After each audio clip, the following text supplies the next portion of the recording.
The reason I started it because I saw a need and I couldn't let go of the image I saw of a chemotherapy room that looked so awful, knowing that people sit in there and have to have an awful experience as it is, and it broke my heart. My name is Cora Sue Anthony. I'm a home stager in the Bay Area, and I also host and design on a TV show on HGTV called Real Estate Intervention. You know what? I got this phone call one day. I'm in my warehouse, and this lady's calling me with like this kind of voice like I have. Hi, I'm Nancy. Da, da, da, da. I went, oh, hi. And we talk like on the same level. I mean, the pitch. How loud it is. We got along right off, so we just kept following up. She got my name from my producers where the production company that does my TV show, and we hit it off, and we've been best buds ever since. I went into my doctor's office to get a shot, a month shot I think, because the baby was going to be born. And I had one of my botanicals under my arm, and the nurse, Liz, said, oh my God, that's so gorgeous. I wish we had something like that for our chemotherapy rooms. And I didn't even know they had chemotherapy rooms, because usually when I go in, I go to the right and they go to the left. I said, okay, show me the room. She showed me the room and I just cried. I describe Rooms That Rock for Chemo. Let's see, there's no word to describe it except it's just awesome. It's awesome, it's fascinating, it's different, it's new. No one else is doing this. There are a lot of projects of all kinds which are all great and valid, but I think dealing with people who have cancer, not knowing whether or not they're going to live, brings a different dimension, and not everyone can handle seeing that.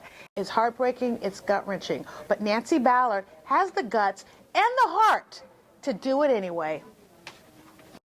And somebody said, too, that in doing this, the volunteers receive comfort as well. There's some sort of a closure if they've had a situation, which you've heard everybody talking today. Everyone has a reason that they're doing this. And there's some sort of a comforting closure for them when they volunteer.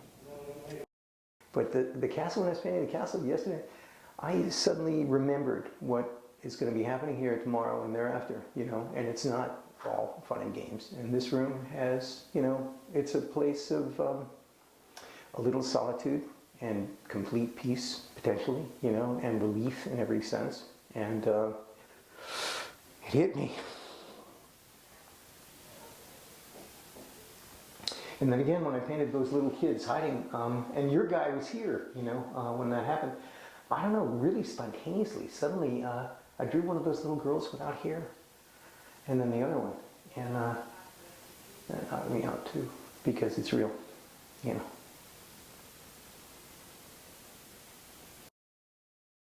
I'm doing the waiting room, so my concept in general is to always create outdoor spaces, because that's the one space a person in chemotherapy can't go. So I'm creating beaches and Zen gardens, in this case Africa, an outdoor space because it's the place they can't go. Over across the way, I'm creating a whole park outside space because a kid 2 months old to someone 21 years old can appreciate being outdoors in a park. So I always create outdoor spaces. Like just make a nod, and then I'll bring more to tomorrow.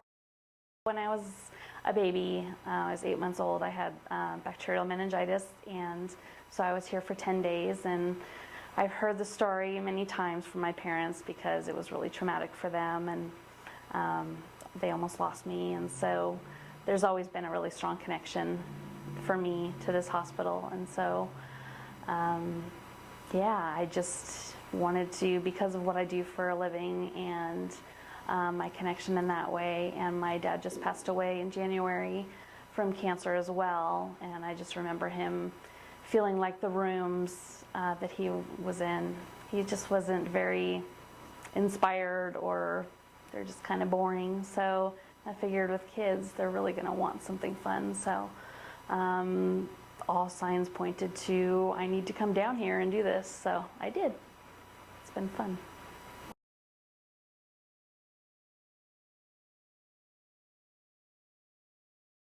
This beautification of Oakland Children's Hospital has been unbelievable. Probably 80 volunteers within the 3 days, 10 designers, all these rooms. There's 14 beds that are involved in this beautification program. And every room is more beautiful than the next. Every room you walk into, the hallways, every room is a surprise. And I just wish I could be a fly on the wall tomorrow to see the children and the grown-up children, to see, and the parents, to see everyone see their faces when they see the room.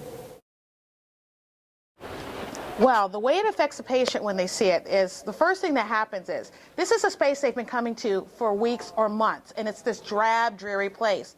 They come one day, because they don't know this is happening, they come in and there's like shock and awe.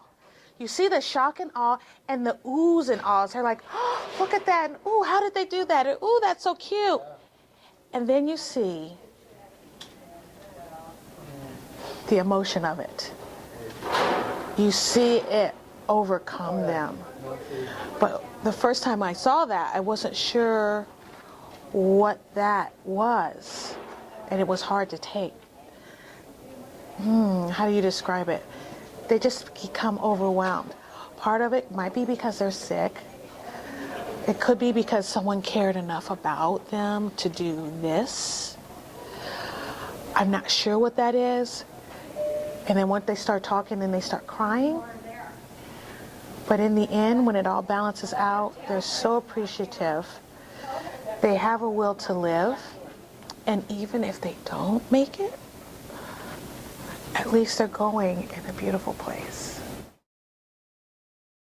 This is a wonderful place, of course. You know, this is a storied place. Oakland Children's Hospital, you know, Gorbachev's wife came here back in the day for a good reason, you know, from across the world. But what we did here would apply as well and would probably be almost as magical anywhere else, you know. And I do hope this rolls on, you know, to lots and lots of places, maybe, you know, that are not so well known. And this place is incredibly deserving, of course. But you know what I mean. Folky community hospitals and various places, you know. Let 1,000 roses of rock bloom. I want this to be the norm, not the exception. Every chemotherapy room deserves to be soothing and lovely. So I'd say international, but we already are. But I want to be, I want to be like a Susan G. Komen, where there's an affiliate in every big city, and there's some sort of a template that the Berkeley Group's helping me with now, so that if you guys want to go do a room, I give you the template. I'm always available. If I can, I'll come out and help you, and if I can't, you can still do it on your own, and you can get that room done. That'd be terrific.